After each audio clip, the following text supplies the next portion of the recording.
નમસ્કાર મિત્રો, હું છું નરેશ ઠાકોર. મિત્રો, આજે આપણે એક એવો બ્લોગ બનાવવા જઈ રહ્યા છીએ કે જેની અંતર્ગત જે છે મિત્રો વિશિષ્ટ પ્રકારે જે છે એ ગીર ગાય જે છે એની ગૌશાળા ની અંદર જે છે ગાયોની ઉછેર સાથે સાથે જે છે કઈ રીતે ગાયો જે છે એની માવજત કરવામાં આવે છે. તો મિત્રો, વિડીયોના અંત સુધી જોડાઈ લેજો. અને મિત્રો, આ જે ગૌશાળા જે છે ગીર ગાયની ગૌશાળા, તેને જે છે વિશિષ્ટ જે છે પશુ પાલક તરીકેનો જે છે મિત્રો આ ગૌશાળાને એવોર્ડ પણ મિત્રો મળેલો છે. અને આ ગૌશાળાની અંદર આપણે જશું અને ત્યાંથી આ ગૌશાળા વિશે જે છે ગીર ગાયની ગૌશાળા વિશે વધારે મિત્રો જાણવાનો આપણે પ્રયત્ન કરશું. તો મિત્રો, ચાલો જાણીએ ગીર ગાયની ગૌશાળા વિશે. તો દોસ્તો, આપણે હવે ગૌશાળાની જે છે મુલાકાત કરવા અંદર જઈ રહ્યા છીએ. ચાલો મિત્રો, તો તમને બતાવું જે છે ગૌશાળા. આવો મિત્રો, આપણે જાણીએ. અને મારી સાથે જે છે એ મેહુલભાઈ જે છે. તો મેહુલભાઈ, તમારા વિશે થોડોક પરિચય આપો. પહેલા તો નમસ્તે. નમસ્તે. એકચ્યુઅલી મારું નામ છે મેહુલભાઈ. હું બોટાદ જિલ્લાના કાયરણી ગામમાં મારી આખી ગૌશાળા ચલાવું છું. હા. પહેલા તો મારી ગૌશાળામાં આપનું બધાનું સ્વાગત છે. અને આપણે દર્શક મિત્રો ઘણા બધા બારના છે, તો જણાવો કે કઈ રીતે તમે આ જે આપણે ગીર ગાયની જે ગૌશાળા જે છે એની જે છે સાર સંભાળ લો છો અને વિશિષ્ટ પ્રકારે આ ગૌશાળાની તમે માવજત કરો છો. થોડું એના વિશે પણ માહિતી આપો અને કઈ રીતનું બધું જે છે તમારું આયોજન એ સમજાવો જરા. જી ચોક્કસ. આપણે અહીંયા ગૌશાળા આપણે ચલાવી રહ્યા છીએ ત્યારે આપણી પાસે 106 ગીર ગાયની ગૌશાળાને આપણે માવજત કરી રહ્યા છીએ. તો આપણે આવો, હું તમને મારી ગૌશાળા જે છે એના વિશે થોડુંક સમજાવું. હા, જણાવો.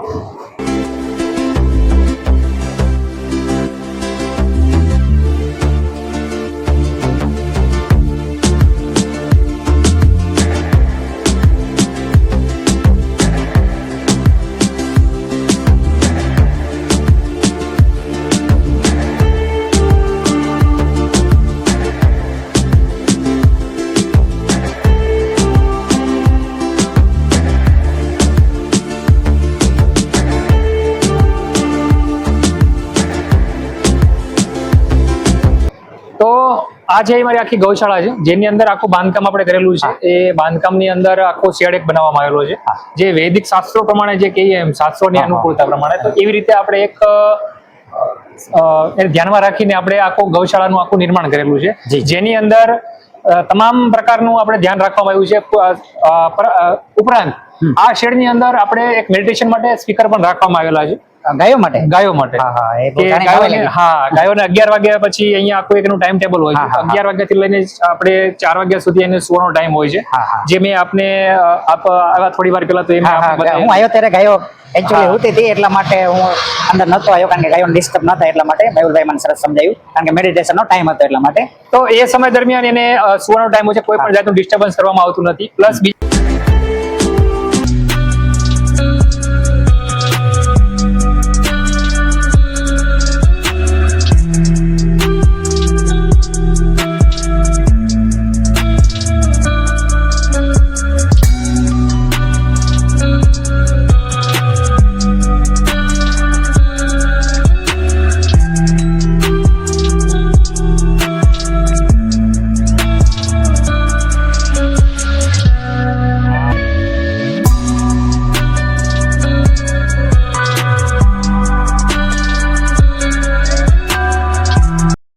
તો એ પણ આપણે ધ્યાનમાં રાખીએ છીએ. પ્લસ બીજી વસ્તુ કે આપણે નીચે પણ આપણે ખાલી જમીન રાખીએ છીએ, કોઈ આરસીસી નું કોઈ પ્લાનિંગ કરેલું નથી, જેથી કરીને શું કહેવાય કે જમીન છે એ શ્વાસ લઈ શકે. અને જે ગૌમૂત્ર જે છે એ ત્યાં પડે તો જમીનની પણ એક અલગ વિશિષ્ટ અનુભૂતિ કે ઓરા જે કહીએ આપણે, એનર્જી, તો એ એનર્જી આપણને જોવા મળે છે. ખાસ કરીને આગળ આપણે વાત કરીએ કે ઓર્ગેનિક આપણે આપીએ છીએ, તો અહીંયાનું બધું જ ગૌખળ છે, એનું છાણ છે, એટલે આપણે ગોબર ગેસ ના પ્લાન્ટ પછી ડાયરેક્ટ આપણે એના જે ઘાસચારો છે એમાં જ આપણે સપ્લિમેન્ટ કરીએ, જેથી કરીને શું કહેવાય કે જેની અંદર કોઈ પણ જાતની રાસાયણિક દવાનો ઉપયોગ કરવામાં આવતો નથી. તો આપણે જે પ્યોર ઓર્ગેનિક જ આપણે 14 વર્ષથી આપણે ફાર્મની અંદર કરીએ છીએ, જેને આપણે ધ્યાનમાં રાખીને આપણી ગાયોને જે ઘાસચારો પણ આપવામાં આવે છે એ પણ ઓર્ગેનિક આપણે આપીએ છીએ. પ્લસ બીજા પણ ઘણા બધા એને ઔષધિઓ 7 પ્રકારના આપણે ઔષધિઓ શિલાજીત છે, અશ્વગંધા છે, તો આ બધા એને આપણે સપ્લિમેન્ટરીના ભાગ રૂપે આપણે એડ કરીએ છીએ, જેથી કરીને એને જે બોડીની અંદર ડાયજેશન સિસ્ટમ ની અંદર કોઈ પણ જાતની તકલીફ પડે નહીં. નહીં. પ્લસ સાથે સાથે એક એને ચૂનાનું પાણી પણ આપણે આપીએ છીએ, જે ગાયોને પીવડાવવાનું પાણી આવતું હોય હા, હા, છે, એ પણ ચૂનાનું પાણી હોય છે, હા, હા, હા. જેથી કરીને ગાયોની અંદર કેલ્શિયમની ઉણપ ન રહે. હા, બરાબર. પ્લસ સમય અંતરે એને કેલ્શિયમ છે, હમ. ગોળ ખવડાય છે, કેળા ખવડાય છે, કપૂરની ગોટી છે, હળદર છે, હા, હા, હા. ટોપરું છે, તો આ બધી વસ્તુ આપણે આપતા હોઈએ છીએ, જેથી કરીને ગાયોને આપણે બીમાર રહ્યા નથી પડતા. બરાબર. એટલે સંપૂર્ણપણે જે છે આપણે ઓર્ગેનિક ખોરાક અને ઓર્ગેનિક જે છે જી, એને જી. આપણે ફૂડ આપીએ છીએ. Yes yes yes. સૌથી પહેલા મેહુલભાઈ આ તમને વિચાર કેવી રીતે આવ્યો કે આ ગૌશાળા આપણે ગીર ગાયની બનાવી? જી. તો જે આપનો સવાલ હતો એ બહુ સારો છે કે વિચાર માણસને વિચારે. હું પોતે જીપીએસસી ની તૈયારી કરતો હતો. અચ્છા, એવું છે? હા, અને પ્લસ પછી મેં મારા અભ્યાસમાં અને પ્લસ ચરક સંહિતાના બધી વસ્તુમાં ગાયોના વિશે ઘણું બધું મેં માહિતી જોઈ. મારા ફાધરને 2 વાર હાર્ટ એટેક આવી ગયો, તો એ સમય દરમિયાન ડોક્ટર એમને શું કહેવાય કે થોડું આપણે વિચાર્યું કે ગાયોના કારણે ઘણા બધા એનર્જી એક બિલ્ડ થાય છે, તો એને અનુસંધાને આપણે મેં પેલા એક ગાયથી શરૂઆત કરી. હા, એક ગાયથી. તો ધીરે ધીરે આપણે 106 ગાયો સુધી આપણે પહોંચાડી દીધી છે. 106 ગાયો છે આપણે પાસે. જી. અત્યારે આપણી પાસે સારી સારી નસલના બ્રીડ આપણે તૈયાર કરીએ છીએ અહીંયા, જેથી કરીને આપણે ગાયોને સંવર્ધન આપણે વ્યવસ્થિત કરી શકીએ.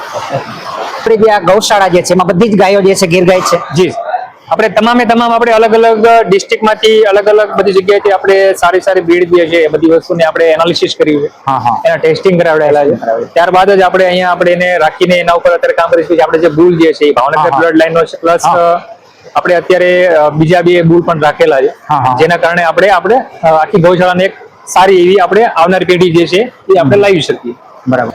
તો મેહુલભાઈ, તમે મને જે છે એ દેશી ખૂંટની જે છે વાત કરતા હતા, તો એની શું વિશેષતા છે એ પણ મને થોડી જણાવો મેહુલભાઈ, ને આપણા દર્શક મિત્રને પણ જણાવો. જો જી, ચોક્કસ. આપણે જે વાત કરીએ કે ગીર ગાયનો જે ગૌશાળા જે છે, તો ગૌશાળાને સારી રીતે તમારે જો ચલાવી તો તમારે ગૌશાળાની અંદર એક સારું એવું ફૂટ જે કહેવાય એ હોવું જરૂરી છે, કેમ કે એના ઉપર જ આખી ગૌશાળા નિર્ભર કરતી હોય છે. જી, જી. તો અમારી ગૌશાળાની અંદર એક અત્યારે અમારી પાસે 1.5 વર્ષનો છે. હા, 1.5 વર્ષનો ફૂટ છે. જી. તો એને અમે અત્યારે અહીંયા રાખીએ છીએ. એની માનું એનું 9 લીટર દૂધ હતું એક ટાઈમ. હા. અને આ બુલ જે છે એની અંદર 12 મહિના, એટલે કે આપણે 12 મહિના સુધી આપણને હા, એક ગાય જે છે એ દોવા દે છે. તો આપણે એને જ આપણે અત્યારે ગૌશાળાની અંદર આપણે અત્યારે મોટું કરીને આપણે પાલન કરીએ છીએ, અને ગૌશાળાઓ ગાયોની સાથે આપણે રાખીએ છીએ. બરાબર. તો આની આખી તમામે તમામ જે છે એનું રિઝલ્ટ બહુ સારું આવે છે. આપણે હજી એને ચાલુ કરવાનું હજી નથી કર્યું, આપણે થોડા ટાઈમમાં આને ચાલુ કરીશું. ઓકે, જી. અને બહુ જાતવાન હોય છે. હા, હા, હા. એને શું કહેવાય, એના કાન, એના માથું, એના સિંગ બધા અલગ અલગ હોય છે, તો એને આપણે જોઈ શકીએ છીએ. ઓકે.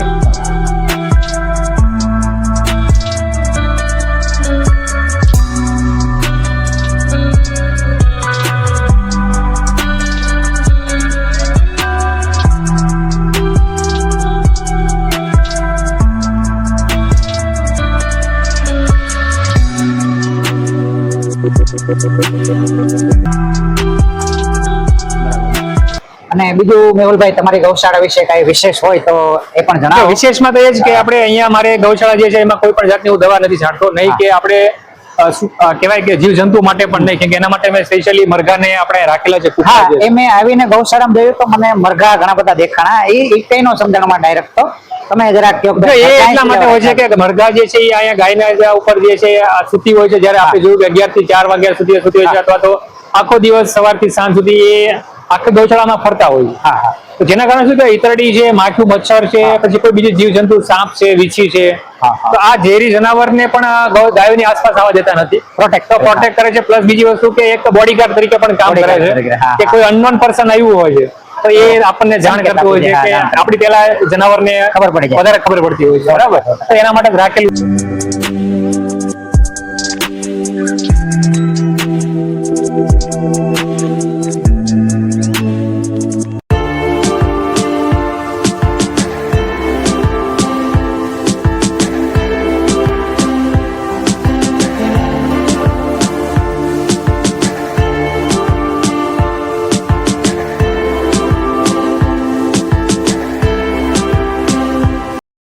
વાત કરીએ કે આપણી જે ગાયો જે છે બધી જશે, તો એમાંથી ને આપણે અમે અલગ અલગ અત્યારે અમારું મેઇન કામ છે છાશ અને ઘી બનાવીએ છીએ. ઘી બનાવો છો? હા. હા, તો એ ઘી બનાવીએ છીએ. તો એ ઘી આજે અમે Maharashtra, Bangalore, Lucknow, out of state અને આઉટ ઓફ કન્ટ્રી પણ બે કન્ટ્રીમાં અમે ફોરેન સુધી પહોંચે આપણે? Yes, yes, yes. હા, સરસ. તો એ પણ આપણે પહોંચાડીએ છીએ, અહીંથી કુરિયર કરી દઈએ છીએ આપણે. અથવા મતલબ કે જે કોઈને બહારના કોઈ હોય અને કદાચ ત્યાં ઘી જોઈતું હોય, આપણે શુદ્ધ ગાયનું દેશીનું ઘી, તો તમે કઈ રીતે એમને પહોંચાડી શકો અથવા અહીંયા આવી શકે એ જ, લોકો? હા, એ લોકો અહીંયા એ પણ રૂબરૂ પણ જણાવી દો. મુલાકાત કરી શકે છે, અથવા તો આપણી ગૌશાળાની મુલાકાતે આવીને હા. રૂબરૂ મુલાકાત કર્યા બાદ અથવા તો આપણા મોબાઈલ નંબર જે છે એના પર કોન્ટેક્ટ કરી શકે છે. હા. પ્લસ બીજી વસ્તુ છે કે એ જ્યાં પણ આપણને કહે છે ત્યાં આપણે પહોંચાડી દઈશું. આપણે અત્યારે 5 દિવસનું વેઇટિંગ છે. હા હા હા. તો 5 દિવસ પછી એમનો આપણે ઓર્ડર અહીંયા કુરિયરથી ડિસ્પેચ કરી દઈએ છીએ. કારણ કે આપણે જે ઘી બને છે એ એક નહિવત પ્રમાણમાં બને છે. એટલે આપણે એના માટેનું વેઇટિંગ છે. હા, આપણે હા. બીજું કોઈ ઇશ્યુ નથી. Okay, okay. પણ શું કહેવાય કે આપણે જેટલું થાય છે એટલું જ આપણે સેલિંગ કરીએ. હા હા, બરાબર. અને તો તમારું થોડુંક એડ્રેસ અને સાથે કોન્ટેક્ટ નંબર ને એવું પણ જણાવી દો, જેથી કોઈ અમારા દર્શક મિત્રો હોય તેમને ઘી મેળવવું હોય તો શુદ્ધ દેશી ઘીનું જે છે ઘી એ લોકો મેળવી શકે. જી ચોક્કસ. આપણું અમારી ગૌશાળાનું એડ્રેસ છે બોટાદ જિલ્લાનું કારિયાણી ગામ છે. સાળંગપુરથી 8 કિલોમીટર જેવું થાય છે અને ગરડા મંદિરથી 20 થી 25 કિલોમીટર થાય છે. પ્લસ બરવાળાથી આપણે આવીએ છીએ તો ત્યાંથી પણ 20 કિલોમીટર થાય છે અને બોટાદથી 13 કિલોમીટર થાય છે. અથવા તો અમે અમારા નંબર ઉપર તમે કોન્ટેક્ટ કરી શકો છો. અમારી ગૌશાળાનો નંબર છે 9081 તો આની ઉપર આપ તમે ફોન કરી શકો છો અને તમે તમારું વધારે માહિતી લેવી હોય તો તમે આવી શકો છો. ઓકે, મેહુલભાઈને બહુ ગમ્યું. Thank you. અને આવી જ રીતે તમે દેશી જે આ ઘી જે બનાવી રહ્યા છો, ખાસ કરીને લોકોને અત્યારે પૈસા આપતા જે છે શુદ્ધ વસ્તુ જે છે મળતી નથી, પણ તમે એક સારો એવો પ્રયાસ કર્યો છે અને ભવિષ્યમાં આથી પણ વધારે ગાયો તમે અહીં લાવો અને જે છે લોકો સુધી શુદ્ધ જે છે વસ્તુ પહોંચાડી શકો એવી ભગવાનને પ્રાર્થના. અને મળતા રહીશું મેહુલભાઈ. ચોક્કસ ચોક્કસ.